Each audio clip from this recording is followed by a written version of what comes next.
Since that time, they have gone on to delight audiences nationwide with their wisdom, compassion, and humor. Even though they were born on opposite sides of the globe and grew up in very different cultures, Dr. Dyer and Dr. Chopra evolved along similar paths. They both earned doctoral degrees, Dr. Dyer in counseling psychology, Dr. Chopra in medicine. And they embarked on successor, and Dr. Chopra evolved along similar paths. They both earned doctoral degrees, Dr. Dyer in counseling psychology, Dr. Chopra in medicine. And they embarked on successful careers in their chosen fields. However, like all great thinkers, they soon realized that they had more to offer than was available in the confines of established doctrines. Setting out on their separate journeys, they explored concepts and ideas ranging from the texts of ancient philosophies to the latest scientific advances. Today they have emerged as world leaders in the fields of self-development and mind-body medicine. These best-selling authors have brought us The Sky's the Limit, You'll See It When You Believe It, and Real Magic from Dr. Dyer, and Quantum Healing, Perfect Health, and Unconditional Life from Dr. Chopra. They have separately authored many audio tapes and have appeared on major television and radio shows worldwide. Recently, Dr. Dyer and Dr. Chopra met again at the Church of Today in Warren, Michigan, to create a very unique event that Quantum Publications is now pleased to offer you. The program begins with individual talks by Dr. Dyer and Dr. Chopra and concludes with a highly entertaining interaction between these two great minds. This tape series is dedicated to the memory of Reverend Jack Boland, a great friend of mankind and a true believer in living beyond miracles. Now let's join Dr. Wayne Dyer.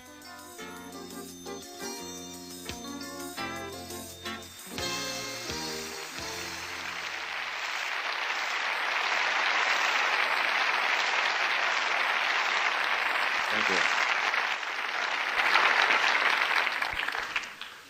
Thank you. Good morning. Good morning.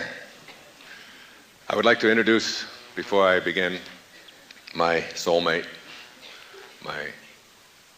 my precious wife, the woman who is so supportive and caring, the mother of 7 of our children, the person who really guides me. When I heard Bette Midler sing, "You Are the Wind Beneath My Wings," I knew that she was dedicating that to my wife, Marcy Dyer, who's here with me today.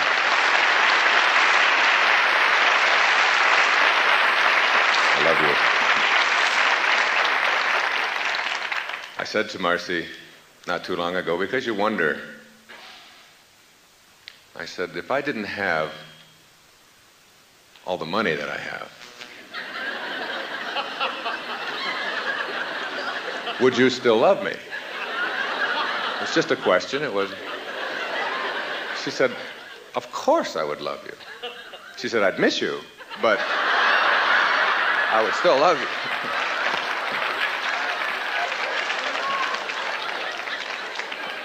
No, she didn't really say that.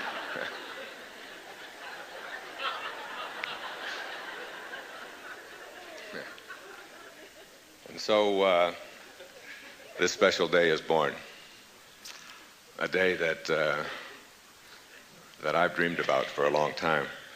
The way that Depak and I came together is really an intriguing story to me. It's really an example of what the message we both have in our books and tapes and our live performances around the world.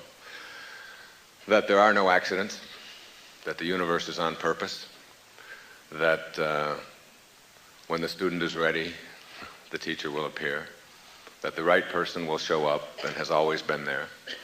I mean, this is a man that grew up on the other side of the world, in New Delhi. The son of a physician, a man who went to medical school, who lived around the world and became a world-famous endocrinologist. And I grew up a little bit before, but not much, here in Detroit, delivering pizzas. And we come together in a strange set of circumstances when my wife discovers that she has a growth on her thyroid and has gone to several physicians, all of whom have told her that she's going to have surgery and that it could be cancerous. And my wife has a very powerful knowing within her. It's very different than a belief. It's beyond believing.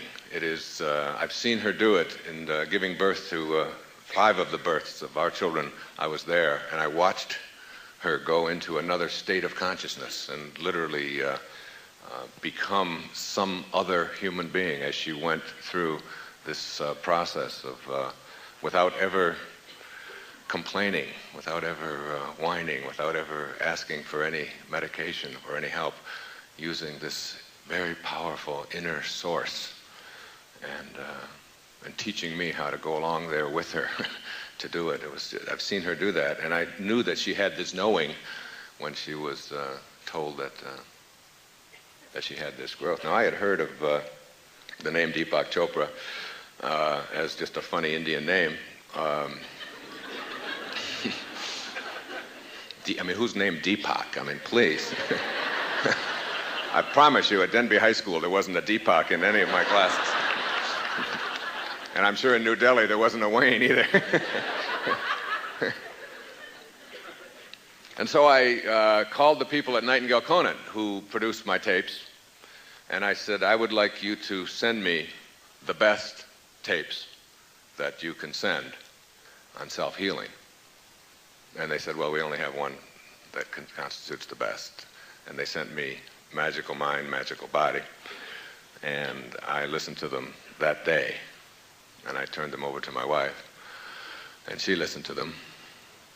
And she said, I've got to meet this man. I've got to ask him about this thyroid thing. And lo and behold, the next Saturday, Depak and I were on a program together in San Francisco that Louise Hay has been putting on, Visions of the Future. And after his talk, early in the morning, I was speaking late in the afternoon and he was on in the morning, I went over to this man where there were hundreds of people standing in line asking for autographs. And he stopped and he turned around and he looked at me and he said, I've always respected and admired you. Now, this is a physician. It hasn't ever happened in my life that a physician, an MD, has turned around and said those words to me. And I had an instant, what they call in Buddhism a satori, an instant kind of awakening, a feeling of love for a man that I don't think I'd ever experienced before. It was like a falling in love in a moment. I felt an enormous kinship. I felt that we were brothers who were brought together from different parts of the world. 3 weeks later, we were again on the same program in Seattle, and I told Depak about my wife's thyroid, and he said, bring her to Seattle. And we flew out to Seattle and spoke again and had lunch. And since that day, we have become fast friends, colleagues, and my new book, which will be out in about 2 months, is dedicated to Depak. My wife went to the Ayurvedic Health Center in Lancaster, and at the end of a week, with her knowing and with meditation and panchakarma treatments, she had shrunk that nodule down to where it's almost invisible. So there is something that brings people together. Thursday night, Marcy and I had dinner with the 6th man to walk on the moon, Edgar Mitchell. Someone you might want to think about bringing to your church sometime, Michael. A wonderful spiritual man. Dr. Mitchell and his wife Sheila And we were talking in this restaurant, this Thai restaurant in Florida, and he talked a little bit about his experience in space. And one of the things that he said that he had when he was in space was this incredible awakening. When he came back from the Apollo 14 mission in 1971 after walking on the moon, he left the astronaut corps very shortly thereafter because he no longer felt that he was a scientist. He had gone from being a scientist to being a spiritual metaphysician. He had an awareness, he said, that there is an intelligence to this entire system that we all find ourselves a part of. And that intelligence, even though it's invisible, is so powerful and so perfect. He said, I looked to the left and I could see an infinity of perfection. Every single planet and every single star to infinity was perfectly synchronized and in perfect movement, moving at thousands of miles an hour to who knows where and from who knows where. All connected by some invisible thread of nothingness. And he said, I looked to my right and I could see this tiny blue planet about the size of a quarter. And on that quarter, as you looked from the perspective of walking on the moon, were all of our troubles and all of our difficulties and all of the things that we think are so important in a quarter, cumulatively, all 5.5 billion of us on this little quarter. All of our worries of whether or not Michigan really can beat Cincinnati. Can 5 freshmen really do this? All of the concerns that we have, all of the freeways and all of the traffic jams and all on this little quarter. And he said that moment was a satori experience, an instant awakening. So you begin to develop as you become more tuned in to this higher consciousness that we'll be talking about here today, and begin to tap into it and use it, not just as something to dazzle your friends with, but as a way to create a life of miracles. As you get good at this and have this knowing that healing and abundance and happiness and relationship perfection and all of the things that we seem to think are not within our purview to have all become everyday miracles. This consciousness, this invisible something or other that winds through it all. We get obsessed in our culture with what you call it. You know, what is its name? We fight wars over what you call it. And it isn't at all what you call it. It doesn't matter what you call it. It doesn't matter what label you place on it. As Kierkegaard, the great Danish theologian, reminded us, once you label me, you negate me. And the same is true for this invisible intelligence that allows this whole universe to hang together. From the tiniest little cell in our body to the planets moving and to the galaxies beyond. This invisible intelligence makes it all work. It's interesting when you try to get a perspective on what it is and how it works. When I arrived for my second visit to Lancaster in February, I had been having a dream, for the last couple of decades, about being out in the middle of the woods. And in this woods, I would walk along, and I would all of a sudden come upon a beautiful pond and it would be frozen over. And I would put on my ice skates, and I would just skate effortlessly through, and I would see the trees, and I would hear birds, and the snow would be, I was like this, and it would be, it's a repetitive dream that I've had over and over again since I was a young boy. See, I grew up not far from here, in Mount Clemens for some years, in a series of foster homes, and then on the east side of Detroit when my mother got her family back together. And after I would deliver the Free Press in the morning, this was after the Times folded, I would then go over and play hockey. And I played hockey almost every day after school and on weekends down on the Detroit River. I really loved to do it, and I was a defenseman, so you really get good at skating backwards and gliding. And when I watch the Olympics, I can do all of those funny little axles and double twists and all of that stuff that they're doing. And skating is just like a way of life with me. I mean, I can feel myself doing it and gliding through it. But the last time I had ice skates on was 1958. 1958, the year I graduated from high school. Was the last time I had ice skates on.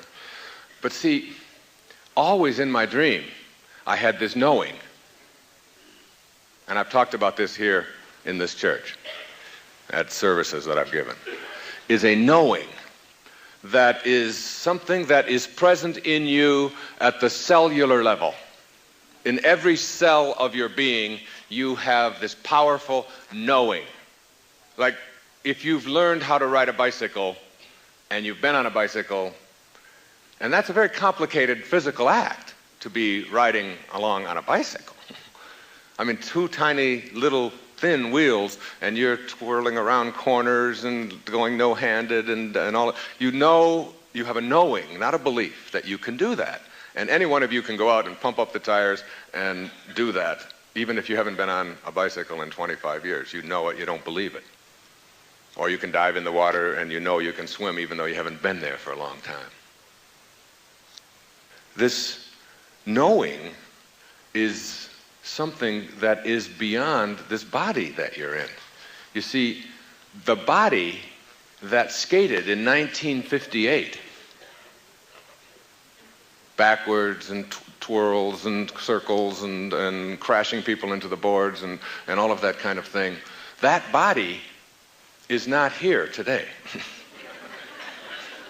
I'm here in a different model. In some ways, I've outlived that model. The physicalness that allowed me to do that, and the memory that is where it was stored, every single physical aspect of that body is gone. It's not here. It's someplace else. And every cell in that body of 34 years ago has been replaced by brand new cells several times over. And even the brain that you think is where that information, that knowing is stored, even that brain is different than the brain physically. Like if you did a chemical analysis of the brain in 1958 and the brain that is here today and sent them to the lab, it would come back and you would find that none of the cells are the same. They all have changed. But the knowing is still there. Now that's very powerful, because when I got to Lancaster, the first thing I did, it had been about record cold for 10, 12 days. It had been below zero every day for the last couple of weeks. And so I went for a walk where I had been in the fall, where I had found this pond, and I walked out to this pond, and there was the pond in my dream. It was exactly the same. It was like I recognized it. I had practically manifested it from this thought process, and there it was. And it was frozen solid. It had not just ice, it had what we used to call black ice. That's the best ice. That's more than 16 inches thick. and you can look down and all you see is blackness. Beautiful ice, just exquisite ice for skating. But I didn't have any skates. And there was one kid who works there named Mark, who works in the kitchen, who was out there skating around in a very amateur way, I must say.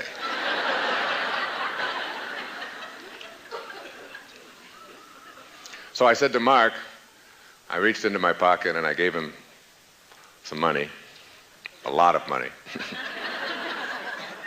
And I said, Mark, I need a pair of skates today. He said, it's Sunday. I said, I need skates today, Mark, and you can keep the change. That afternoon, a pair of skates was manifested. Brand new hockey skates. And I walked down to that pond that afternoon and I put them on, and there I was. I skated 23 hours that week. Just every day I would go out there and I had the time of my life, all by myself, just living out this wonderful fantasy. And what I want to suggest to you is that the knowing, the powerful knowing that was there, that I could do that, and I could still have all those moves, and they were all there, and I didn't fall one time the whole week. And I was able to do all of the things, even though I had a brand new body and a brand new brain and nothing left of that physicalness. Whatever that intelligence, that invisible intelligence is that allowed me to do it before, it had somehow transcended my physicalness. And I suggest to you, and Depak will bring it home powerfully to you, that this intelligence is something that we can all access and create not just what we do in our physical world every day, which is where it all comes from, but we can begin to create miracles for ourselves in our lives. Aldous Huxley, in the Perennial Philosophy, he talked about 3 things that all ages of man and all civilizations since the beginning of time all have had in common about what I'm talking about here this morning. All ages, all civilizations, from the ancient cavemen and their totems to the African traditions, to the New Guinea traditions, to the European and the Eastern traditions, and the Indian and the Japanese tradition. And these are people and places that have never intersected with each other in a physical way. All of them have had what Huxley called 3 things they have in common. If you look at the philosophers, the people who have spoken for their people at that time, they've all believed that there is an invisible intelligence beyond the world of the changing.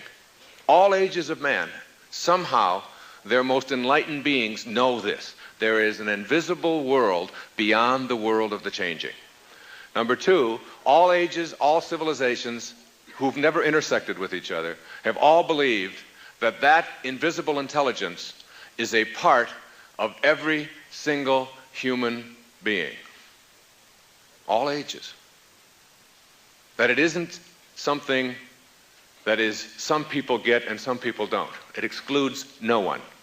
And 3, all ages of man have known and believed that the purpose of life is to discover God, or to discover whatever it is that you want to call that invisible intelligence that suffuses all form in the universe and allows not only you to take notes and to ice skate after 34 years of being away from them, but it allows the flowers to grow, and it allows the planets to align, and it allows the whole thing to exist. So if you want to call it God or soul or spirit or consciousness or Ralph, it doesn't really make any difference what name you put on it. It is not what you call it.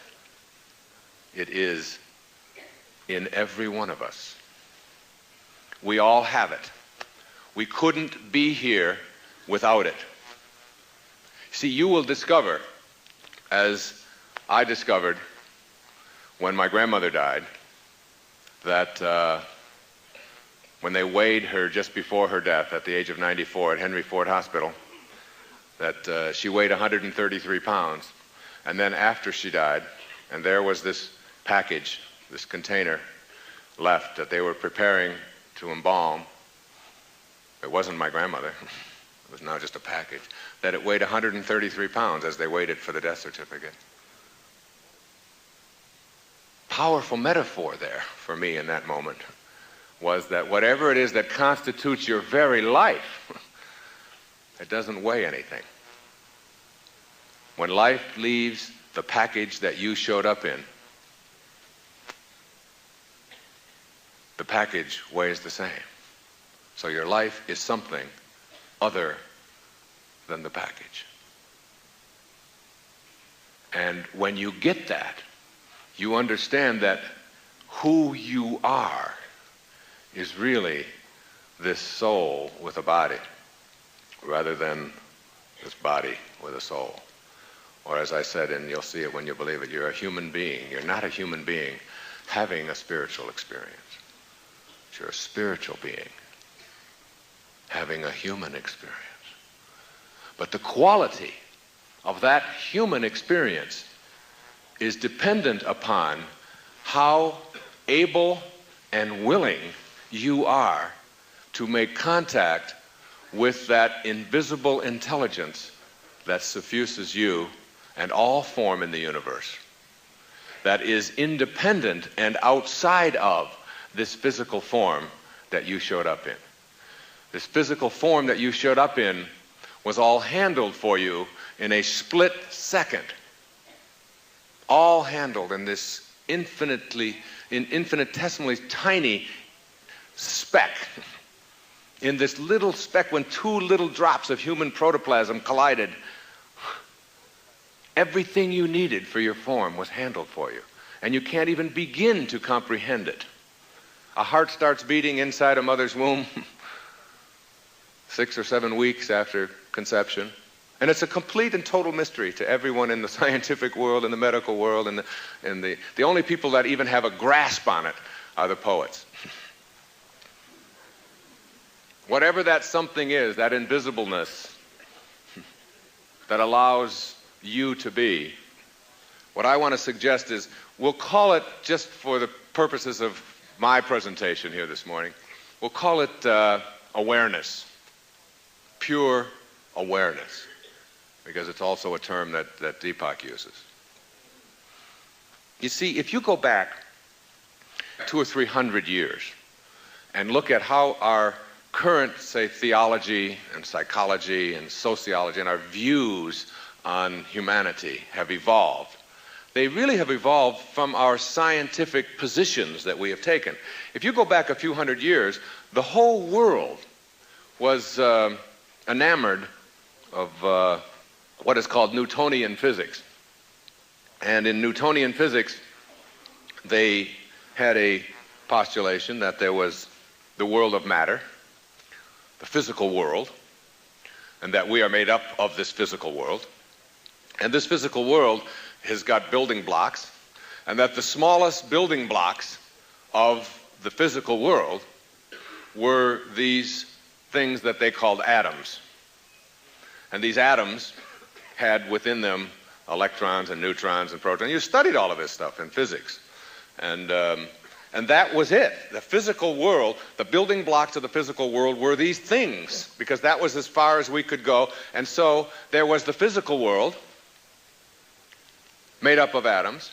And then there is the non-physical or the non-material world. And that is over here.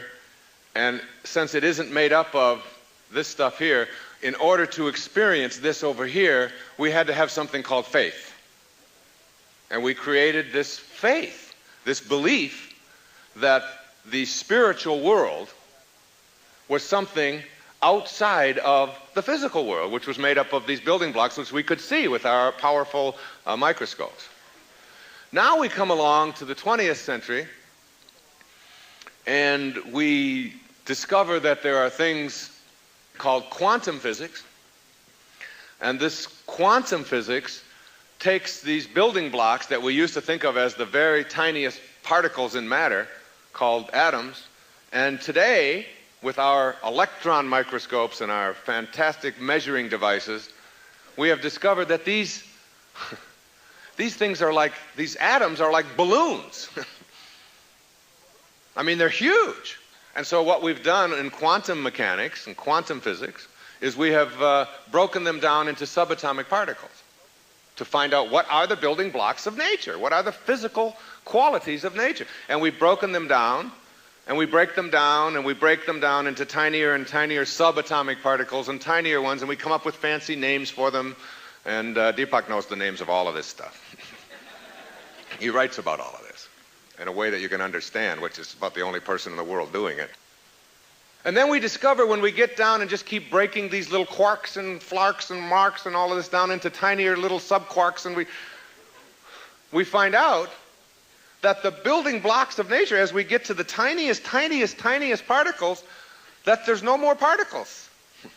That the stuff that we're made up of is not something outside of us, that at the very tiniest levels, these things that we used to think of as particles are no longer particles, but in fact are pure energy or pure awareness, and that physical and spiritual are not separate from each other, but in fact are connected, and that the very thing that we used to think was outside of us and something that we just had to have faith in order to experience our spirituality, we have now discovered scientifically that it is the same.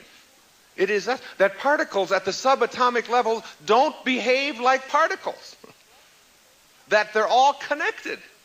That there's some kind of invisible force at this tiny microcosmic level that connects everything. And that in physics, if you take an atom and you take the electrons in an atom and you start aligning them and manipulating them, and you get enough of them in a line, after you reach a critical mass, all the rest of them align magically. Some kind of force is there when you get to what they call this critical mass number. If there's, let's say there's 100, if you get to 20, 25, the other ones stay out there, you get to this critical mass, boom, all the rest start lining up. And they call this in physics, they call it phase transition. Now, isn't it interesting to speculate that if we are made up of these things, that in fact, as is the tiniest part of us, so is the cosmos, so is the external, all the intelligence that's within each cell, which is what Ayurveda teaches, is also outside of us as well, and that if every atom within us has that force to align itself, that maybe, just maybe, the same thing is happening right now. That if enough of us individual atoms, called Wayne and Depak and Marcy and Sally and Bill, begin to align in a certain kind of way, that this thing that Carl Jung talked about, this collective consciousness, is something that we can begin to prove with our physics. You know, it was only 40 or 50 years ago, back in the 50s, that you would ask a scientist, do you believe in God? And they would say, of course not, I'm a scientist. Now you ask a scientist, do you believe in God? And 95% of them will say, of course, I'm a scientist. Because metaphysics, beyond the physics, are beginning, the physicians, the physical-only people, are beginning to say what the metaphysicians have been saying forever. As you think, so shall you be. The kingdom of heaven is within you. Even the least among you can do all that I have done, and even greater things. You will not be punished for your anger, you will be punished by your anger. So said Buddha. So said Christ. So said Muhammad. So said all of the spiritual masters who have ever walked among us. And now the scientists are beginning to say, it is within you. It isn't outside of you. And so we have joined forces, and now the poets who were writing like Blake in Auguries of Innocence, to see the world in a grain of sand and a heaven in a wild flower, to hold eternity in the palm of your hand and infinity in an hour. We are led to believe a lie when we see with, not through the eye, which was born in a night, to perish in a night, when the soul slept in beams of light. That is so powerful. You were led to believe a lie. When you see with, not through the eye, you can't see with an eye. We have a friend who was blinded in an accident years ago, named Sharon Kamlos, who's been here. Either one of us would give one of our eyes so that she could see. She can't see with an eye. You see through the eye. The eye doesn't see. The body can't see. The body can't hardly do anything. It's what's directing it inside.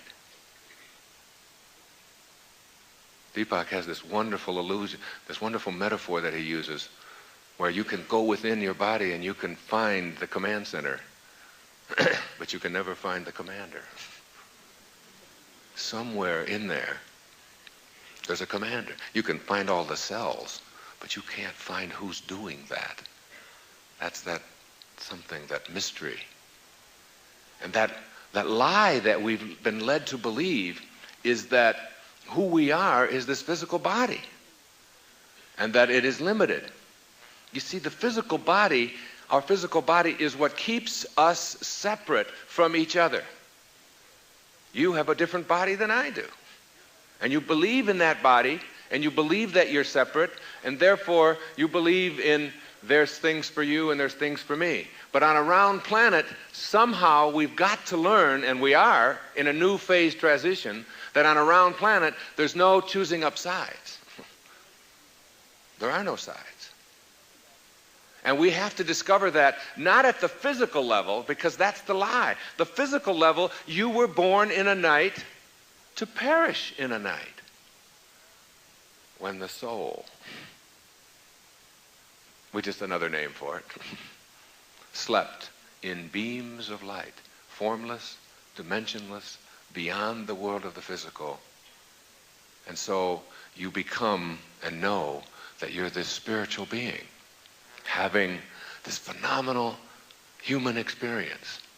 But your belief is so strong in the lie that Blake refers to, that you are separate, that you are not connected. And yet, if a hijacking takes place in Cyprus, what connects you to the people on that plane, even though it's thousands of miles away on the other part of the one song, the Una one verse song, one song, on the other side of the one song, what connects you is those feelings that you have for those people who are sitting there staring down the barrel of a gun. Your thoughts, that invisibleness connects you, and you literally can feel their pain. And when you get good at discovering this higher part of yourself, and this higher part of yourself is the subject of our dialogue this afternoon. I can't wait for it. Depak has just put out a whole program on this. I just finished the last tape just the other day called The Higher Self. Wonderful tape. 6 hours of bliss. You see, the lie you've led to believe works like this. You look at levels of awareness. I've been talking about calling this thing awareness. You look at levels of awareness. And you look at a stone. Now, a stone at the quantum level is alive. Do you know that if you take a stone and you crush it and you pulverize it and you make powder out of it, and then you pulverize it even further and make it as malleable as you possibly can make it, maybe even into liquid, and you send it off to a lab, and you send your brain off to a lab, and you get back the chemical analysis that is the same. There's only so much stuff in the universe to make up the world of form. With so much carbon, there's so much hydrogen, there's so much oxygen, there's so much nitrogen. There's just like a handful of this stuff. And it makes up a stone, and it makes up your brain, and it makes up your arm, and it makes up your nose, and it makes up your house, and it makes up your car, and it makes up the chair, and it makes up everything. It makes up a rhinoceros's horn. The same stuff that makes up you. And you believe that you are that stuff? Don't you see that there's an organizing intelligence that takes carbon and nitrogen and oxygen and hydrogen and whatever all of those other chemicals are, and says somehow in all of its perfection that Edgar Mitchell described, all of its perfection, it says this will organize in such a way that it becomes a horn, and this will become a stone, and this will become a human being. And that stuff is just everywhere. And then you look at this stone, and you say to yourself as you look at the stone, well, yeah, okay, it's got the same physical properties as I do, but it certainly has, let's just say it has no awareness. I mean, what awareness does a stone demonstrate? It just sits there. You can kick it, you can do anything you want to it, and yet at the quantum level, it has enormous awareness. If you let it sit there for 1,000,000 years, in the right conditions, it might be a diamond. And in 1,000,000 years, at the quantum level, is a speck, because time doesn't exist there. Time is just, George Carlin defined it, because we can't as scientists. So you need the poets and the comedians. He said, time is nature's way of preventing everything from happening at once. But you know, to a quantum physicist, that's not funny. And you know why? Because everything is happening at once. We just think it's not. Because we've organized ourselves outside of our abilities. And so, the stone has limited awareness, all right? Then we move up to the other kingdom called vegetables. And the vegetable kingdom has, you wouldn't say it has any awareness in it, but it's very different than a stone. It certainly has a lot more awareness than a stone. If you take one of your house plants and you put it over here in the shade, and you got a sunny part over here, something in the organizing intelligence of that plant says, move over this way. And you'll find your plants stretching towards the sun. And you don't say to them, why are you so selfish? What's the matter with you? Why aren't you happy with where you are? And try to make it feel guilty or try to make it feel bad. You accept it for what it is. You don't get mad at it. You don't punish it. You don't say, all right, if you do that, I'm going to put you in an even drier place, in an even darker place. I'll show you. You don't do that. So plants have awareness, much more so than a stone. Even though the physicalness of a plant and a stone are the same. And so is the physicalness of a plant the same as the hair or the skin on your head. And a plant's limited awareness doesn't allow it, for example, to demonstrate being upset when you come along and pick its babies. You know, you take its little baby tomatoes away. It doesn't say, oh, I went through hours of child labor. How can you do this to me? I've been shading these little tomatoes all this time, and now you're just going to take them and slice them up, and you know, it just lets you do it. Until you come up to the animal kingdom, which is the next level of awareness. And in the animal kingdom, there's much, much more awareness than there is in the vegetable kingdom. I mean, you see animals caring for their young, and you see them migrating, and you see them swimming upstream, and you see them nesting and looking for the right place and finding mates and taking care of their offspring. You see all kinds of new awareness in the animal kingdom. Most of it is just based on survival, on just sort of getting along, on handling itself, isn't it? This is the end of side 1. Please turn to side 2.